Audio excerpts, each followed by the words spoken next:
जय मिथिला, जय मैथिली। हमर नाम शोभा झा है। हम अहाँ सब गोटे के प्रणाम करै छी। आइ के कथा अछि जे एगो मंगला सुमंगला नाम के छलै, जे भगवान के भक्त छलै। तऽ रोज ओ अपन बिजनेस करै छलै, किछु सब्जी और तरकारी सब लऽ कऽ मथुरा से वृंदावन के लेल रोज बेचै के लेल आबैत रहै छलै। तऽ ओकरा ई नहि पता छलैया जे भगवान के होइ छै।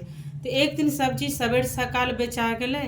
तऽ एगो वृंदावन में गुरुजी कथा कहैत छलथि हेँ, और कथा कहै छलथि हेँ तऽ मंगला सुमंगला के मन में भेल किया ने हम कनी देर बैस कऽ कथा सुनी। कथा सुनलक मंगला और सुमंगला। तऽ कहलकै जे बहुत सुंदर गुरुजी कथा कहै छै। तऽ ओहि दिन गुरुजी कहलखिन कथा में जे भगवान होइत अछि, और भगवान जिनका पर कृपा करै छथिन तो अपार सुख और समृद्धि धन दैत छथिन, और भगवान देखऽ में बहुत सुंदर होइत अछि। तऽ मंगला सुमंगला एक दोसर के देखलक और कहलक, हाँ बहिन, एहि प्रकार के भगवान होइत अछि, हमसब तऽ नहीं बुझै छी जे भगवानो होइत अछि। जहन ओ कथा खत्म भऽ गेल और किछु रास्ता पर में दूरी पर में चलल, तऽ एगो देखलकै साधु के।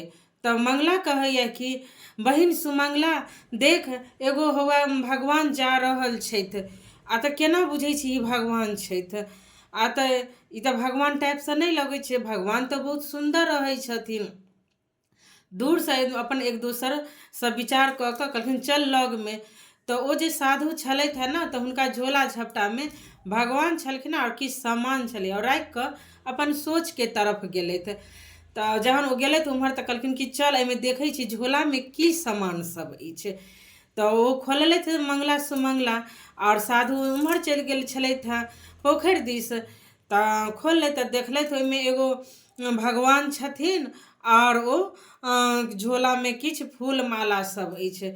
तऽ मंगला कहै छै कि सुमंगला के, बहिन ई केहन साधु छथि से देखू तऽ, भगवान के टांग टेढ़ कऽ देने छथिन झोला में राखि राखि कऽ, चल अपने सब एकरा टांग सीधा कऽ दै छियै। तऽ भगवान सब कहै छथिन कि सुमंगला, भगवान आब अहाँ चिंता नहीं करू, ओ साधु बहुत दूर तक चलि गेल छथि, और हम सब एखन छी ने, ताबे तक अहाँ टांग सीधा कऽ लिअ। तऽ हुनकर टांग पकड़ि कऽ घींच देलखिन, तऽ हुनकर टांग सीधा भऽ गेलनि। लड्डू गोपाल के एगो टांग हमेशा मुड़ल टाइप से रहै छै, ओ भऽ गेलै। तहन कहै छै कि भगवान बहुत देर से भूखायलो हेता, किछु नहीं खाना खेलैता। तऽ सुमंगला अपना पास किछु रोटी और नून तेल रखने छलथि हेँ, अपनो खेने छलथि हेँ आधा, आधा रोटी हुनको खुआ देलखिन और पानि पिया देलखिन। तऽ भगवानो अपन प्रसन्न भऽ गेलथि, खा कऽ जेहन भक्त हम आइ तक नहीं देखलहुँ। तऽ मंगला सुमंगला के कारण भगवान टांगो सीधा केलथि आ रोटियो नून तेल खेलथि। ताबत वे उम्हर से साधु अबै छथि, कहै छथि हे हे अहाँ ई सब की करै छी, ई तऽ हमर भगवान छथि, की कऽ देलहुँ हिनका सङ्गे। तऽ दुनू बहिनी भागि गेलथि।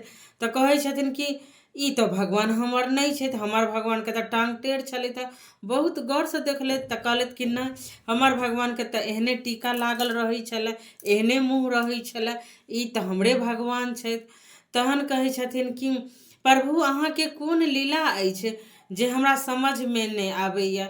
हम एतेक दिन से तपस्या केलहुँ, बाल पूरा पाकि गेल, कहियो दर्शन नहीं देलहुँ, और एखन हम की देख रहल छी। तऽ मंगला सुमंगला उम्हर से आवाज दै छै, साधु ओ टांग ओनाहे सीधा रह देबै, बड़ी मुश्किल से हम टांग सीधा केलहुँ, एकरा टेढ़ नहीं कऽ देबै।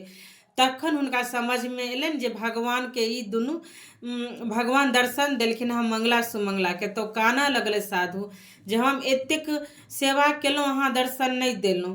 तऽ भगवान हुनका कहै छथिन, आवाज दै छथिन, एहन भक्त आइ तक हमहूँ नहीं देखलहुँ जे बिना छल प्रपंच वाला, जे हमरा जते सच्चा दिल और हृदय से अपनाबैया ओकरा हम ओते जल्दी हम दर्शन दैत छियै। तऽ साधुओं के भगवान दर्शन देलखिन, और राधा कृष्ण कहलथि, और हुनकर प्राण छुटि गेलनि। तहन मंगला सुमंगला अयलै तऽ कहलखिन कि प्रभु ई की कऽ देलियै, तऽ आब तू हमरा अपना घर लऽ चल, और ई साधु के सब क्रिया संस्कार कऽ दही, और हम तोरा घर चलबो। तहन ओ मंगला सुमंगला के घर ठाकुर जी चलि गेलै और मंगला सुमंगला रोज नित्य भोग लगबै छलखिन आ भगवान के। आ घर में की है नहीं है कोनो तरह के सोच चिंता नहीं, सब मंगला सुमंगला अपन भगवान पर में छोड़ देलखिन आ भगवानो निश्चिंत सब मंगला सुमंगला के पास आराम से रह लगलथि। जय मिथिला, जय मैथिली।